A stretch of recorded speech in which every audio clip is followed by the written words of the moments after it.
সালাম আলাইকুম প্রিয় দর্শক, আজকে পত্রিকার একটা খবর যেখানে আসছে আওয়ামী লীগের ফেরেশরা বিএনপির সদস্য হতে পারবেন বলছেন রুহুল কবির রিজভী। আসুন দেখি বিস্তারিত কি, একটু পড়ে দেখি।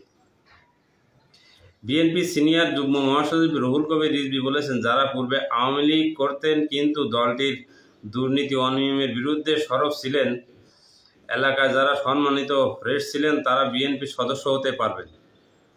বৃহস্পতিবার দুপুরে রাজধানী নয়াপল্টনে কেন্দ্রীয় কার্যালয়ে এক সংবাদ সম্মেলনে তিনি এসব কথা বলেন।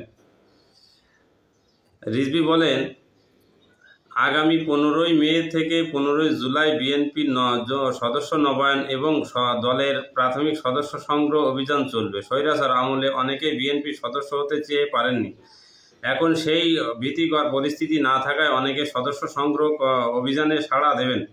তিনি জানান, বিএনপির লক্ষ্য 1 কোটি বেশি নতুন কর্মী দলে যুক্ত করা। সব বিভাগীয় শহর উদ্বোধনী অনুষ্ঠানের মাধ্যমে এ সদস্য সংগ্রহ অভিযান শুরু হবে বলে জানান রিজভী।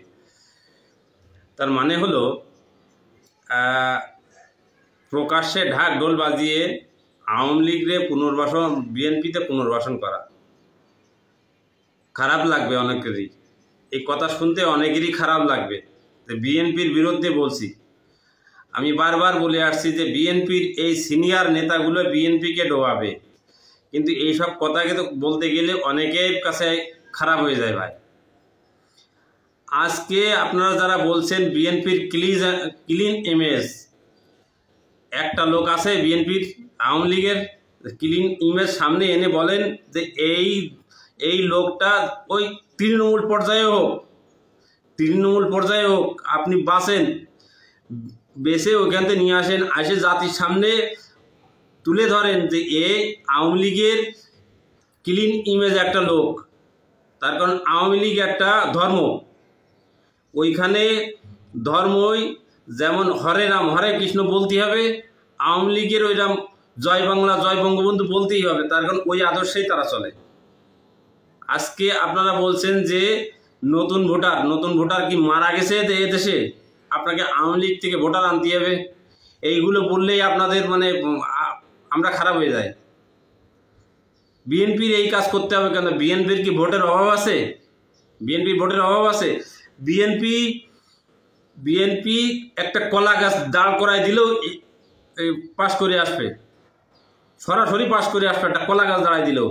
তাহলে আপনার এই আওয়ামী লীগ পুনর্বাসন কেন করতে হবে? আপনাদের যে শহীদ হলো, 800 লোকটা শহীদ হলো, তাদের দিকে একবার চিন্তা করেছেন আপনারা? তাদের কাছে জিজ্ঞেস করেছেন তারা কি এটা মেনে নেবে? এই কথাগুলো বলতে গেলে আপনাদের শরীর জ্বলে যায়। যেসব শহীদ যে বাদ দেন, যেসব কর্মী ধান খেতে নদীতে নৌকায়, তারপরে দেশ ছাড়া অবস্থায় দিন কাটিয়েছে, দিন যাপন করেছে, রাত যাপন করেছে, বছরের পর বছর ঘরে থাকতে পারে নাই, ওই আপনি কখনো দেখছেন এই ভালো আওয়ামী লীগরা ওই কোনো প্রকাশ্যে কারোর সমালোচনা করতে তার নেতার বিরুদ্ধে? আপনারা বলছেন ক্লিন ইমেজের আওয়ামী লীগের কথা বলছেন, ক্লিন ইমেজ। এই আপনাদের আমি বারবার বলে আসতেছি যে বিএনপির প্রথম সারির যে নেতাগুলো, এইগুলোই বিএনপিকে ধ্বংস করবে।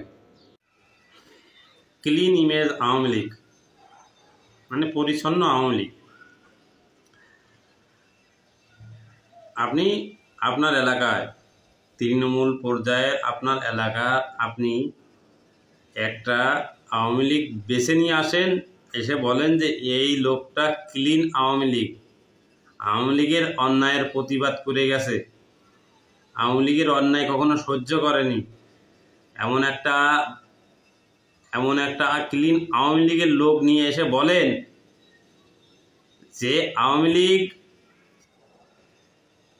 লীগের বিরুদ্ধে যে সবসময় করেছে, তাকে বলেন প্রকাশ্যে শেখ হাসিনার সমালোচনা করতে, তখনই বুঝবেন সে আওয়ামী লীগ কেমন আওয়ামী লীগ। ক্লিন আওয়ামী লীগের লোক খুঁজছেন আপনারা। শহীদ ওয়াসিম তার পরিবারের যে বলেন যে আমরা ক্লিন ইমেজের আওয়ামী লীগ যারা তাদেরকে দলে নেব, তাদের কাছ থেকে অনুমতি নিয়ে আসেন আগে। 850 বিএনপির মধ্যে 850 লোক মারা গেছে 24-এর আন্দোলনে। তাদের পরিবারের কাছ থেকে যে আপনি অনুমতি নিয়ে আসেন যে আমরা আমাদের দলে ক্লিন আওয়ামী লীগ যারা তাদেরকে এই দলে ঢুকানোর অনুমোদন দিয়েছি। আপনারা কি বলেন? ওই শহীদ পরিবারদের কাছে যাই জিজ্ঞেস করে আসেন। এসব কথা বলতে গেলে ভাই অনেকের মন খারাপ, অনেকেই বেজার, নানান রকম কথাবার্তা। আমি এর দালাল, আমি ওর দালাল, আমি অমুক দালাল, অমুকের দালালি করছি, আমি ঠেকায় পড়ছি তো আমি দালালি করছি। এই যে আপনারা এই যে কার্যক্রমটা হাতে নিলেন, আপনাদের কি এদেশে ভোটার কম পড়ে গেছে? কম আছে আপনাদের ভোটার? বিএনপির পক্ষে হিরো আলমরে দাঁড় করায় দেন, ওইখানে আর কেউ জিতে আসতে পারবে না। একটা কলা গাছ দাঁড় করায় দেন, ওই কলা গাছ জিতে আসবে। আপনারা আজকে ভোটার সংকটে পড়ছেন।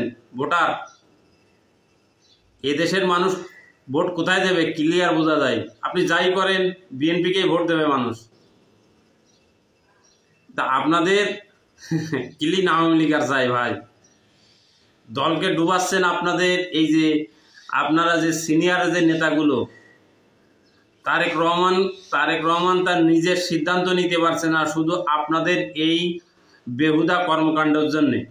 আর এই বিএনপির ধ্বংস করবে আপনাদের মতোই সিনিয়র পার্সন নেতা। আমি বেগম খালেদা জিয়াকে অনুরোধ করব যে আপনি যত দ্রুত সম্ভব এই সব হাইব্রিড নেতাদের বিরুদ্ধে পদক্ষেপ নেন, নাহলে কিন্তু জিয়াউর রহমানের বিএনপি বাঁচবে না, আপনার খালেদা জিয়ার নিজের বিএনপি বাঁচবে না। এরা যেমন আওয়ামী লীগকে ধ্বংস করেছে, আওয়ামী লীগের কিছু হাইব্রিড নেতা বিএনপির এই হাইব্রিড নেতাগুলোই কিন্তু বিএনপির ধ্বংস করবে। কেউ খারাপ মনে করে আমার কিচ্ছু করার নেই ভাই, এটাই বাস্তব। যদি বিএনপি এইসব পাগলামো থেকে বের হতে না আসে, হাই গেলে 1 টার্ম 2 টার্ম 3 টার্মে এদেশের ক্ষমতায় আসতে পারবে না বিএনপি, যদি এই সব নেতাগুলো বিএনপিকে নেতৃত্ব দেয়। তারেক রহমানকে অনুরোধ করব আপনি যত দ্রুত পারেন দেশে আসুন, এসে বিএনপির শক্তভাবে হাল ধরুন। আর এই সব পচাগোলা নেতা যারা আছে এদেরকে দল থেকে ছুড়ে ফেলে আপনি আপনার বাবার বিএনপি প্রতিষ্ঠিত করুন এদেশে। এই কামনায় রেখে সবাইকে ধন্যবাদ। এত সময় সঙ্গে থাকার জন্য আবারও সবাইকে ধন্যবাদ।